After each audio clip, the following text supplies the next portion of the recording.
வணக்கம் நண்பர்களே.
நெட்வொர்க்னு சொல்கிறாங்க. அது நம்பர் ஒன்னா ஜீரோவாங்கிறத நம்மள மாதிரி கஸ்டமர் தான் முடிவு பண்ணணும், அவங்க சொல்லக்கூடாது.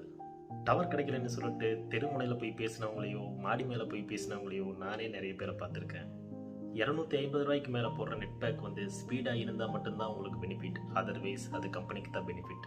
நெக்ஸ்ட் ஜென்ரேஷனான 5G வந்துருச்சு, நம்ம இன்னும் 4Gயை ஃபுல்ஃபில்லாக யூஸ் பண்ணாமல் இருக்கோம் அப்படிங்கிற விஷயம் ரொம்ப வருத்தத்துக்குரியது தான்.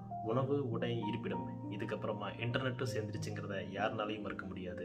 டெக்னாலஜி வளர்ந்த அளவு கூட நம்ம ஊர் டவர்ஸ் எல்லாம் இன்னும் வளரவே இல்லை. ஆடு மேய்க்கிறவங்கள இருந்து ஐஃபோன் யூஸ் பண்ணுறவங்க வரைக்கும் இன்டர்நெட் இல்லாமல் யாருமே இல்லை. ஆன்லைன் கிளாஸும் ஒர்க் ஃப்ரம் ஹோமும் நம்ம வீட்டுக்குள்ளே வந்துருச்சு. ஹை ஸ்பீட் இன்டர்நெட் மட்டும் நம்ம வீட்டுக்குள்ளே இன்னும் வரல. நீங்கள் எந்த நெட்வொர்க் வேணால் பயன்படுத்துங்க, உங்களால் அதிவேக இன்டர்நெட்டை பயன்படுத்த முடியலைன்னா உடனே உங்களோட கஸ்டமர் கேருக்கு கால் பண்ணி உங்களோட புகார்களை தெரிவிங்க. நீங்கள் புகார் தெரிவித்த அடுத்த 24 மணி நேரத்தில் உங்கள் கஸ்டமர் கேர்லேருந்து உங்களுக்கு முழுமையான சப்போர்ட் கிடைக்கும். நீங்கள் அதிவேகமாக இன்டர்நெட் பயன்படுத்துறதுல என்ன சிக்கல்னு தெரிஞ்சுக்கிட்டு அவங்களுக்கு நிச்சயம் உங்களுக்கு ஹெல்ப் பண்ணுவாங்க. யாரும் கம்ப்ளைண்ட் பண்ணாத காரணத்தினால தான் 4G நெட்வொர்க் இன்னும் கிராமங்களை நோக்கி பயணிக்கவே இல்லை. நான் என்னோடய வீடியோ அப்லோட் பண்ணுறக்காக இப்போ ஃபைபர் நெட் யூஸ் பண்ணுறேன். இதுக்கு முன்னாடி வரைக்கும் சோசியல் மீடியாவில் ஒரு வீடியோ போடணுன்னா கண்டிப்பாக நான் சிட்டியை நோக்கி பயணிக்க தள்ளப்பட்டிருந்தேங்கிறத உண்மை. உங்களோட பிரச்சனையை உங்களோட நெட்வொர்க் டீமுக்கு தெரியப்படுத்தலைன்னா உங்களால் அதிவேக இன்டர்நெட்டை பயன்படுத்தவே முடியாது. எனக்கு தெரிஞ்ச வரைக்கும் 1 Mbps ஸ்பீடு கூட கிடைக்கலன்னு நிறைய பேர் கண்ணீர் விட்டதை நானே பார்த்துருக்கேன். நீங்கள் அடிக்கடி நெட்வொர்க்கையோ சிம்மையோ மாற்றிட்டே இருக்காதீங்க. இருக்கிற நெட்வொர்க்கை எப்படி யூஸ் பண்ணுறங்கிறத முதல்ல தெரிஞ்சுக்கோங்க. அதிகபட்ச பணத்தை செலவு பண்ணும்போது அதிகபட்ச வேகத்தை எதிர்பார்க்குறது நியாயம் தானே. யூடியூப் பார்த்து சமைக்கிறவங்களுக்கு வீடியோ லோட் ஆகாமல் பஃபர் ஆகிட்டு இருந்ததுன்னா சமைக்கிற சமையல் பஃபர் தானே ஆகும். நார்மலாகவே டவுன்லோடிங் ஸ்பீடை விட அப்லோடிங் ஸ்பீடு அதிகமாக இருந்தால் மட்டும்தான் நம்மளோட நெட்வொர்க் வந்து நல்லா வேலை செய்யுதுன்னு அர்த்தம். நான் ஒரு வருஷத்துக்கு முன்னாடி எங்கள் வில்லேஜில் 4G ஸ்பீடு கிடைக்கலைங்கிற காரணத்துக்காக ஒரு மெயில் கம்ப்ளைண்ட் பண்ணியிருந்தேன். அந்த மெயிலை அட்டன் பண்ணிவிட்டு ஒரு நெட்வொர்க் டீம் வந்து எங்கள் வில்லேஜுக்கு வந்திருந்தாங்க.